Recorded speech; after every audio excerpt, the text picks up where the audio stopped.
Hello everyone, welcome to my YouTube channel.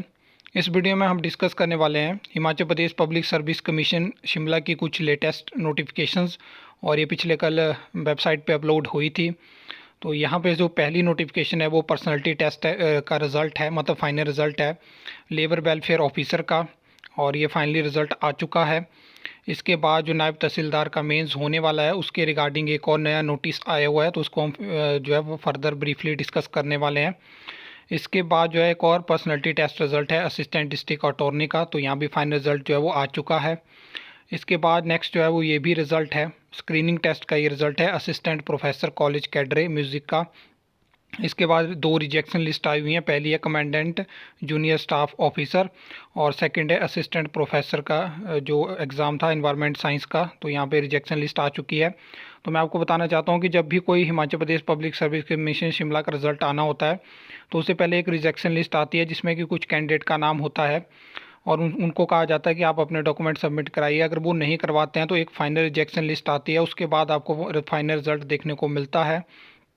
तो अगर हम लेबर वेलफेयर रिज़ल्ट की बात करें तो यहाँ पे आप देख सकते हो, तो यहाँ पे जो है वो रिज़ल्ट का पैटर्न बदल चुका है, थोड़ी यहाँ पे ट्रांसपेरेंसी दिखाई गई है, लेकिन मुझे इससे ज़्यादा उम्मीद थी ट्रांसपेरेंसी की।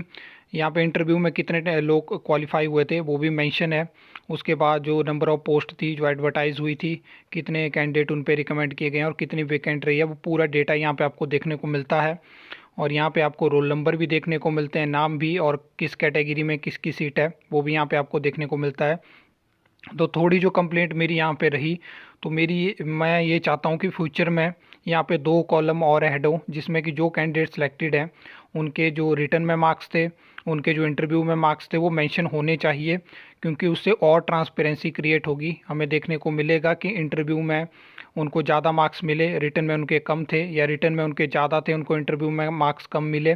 तो वो ट्रांसपेरेंसी हम फ्यूचर में चाहते हैं, और पहले वो ट्रांसपेरेंसी होती थी।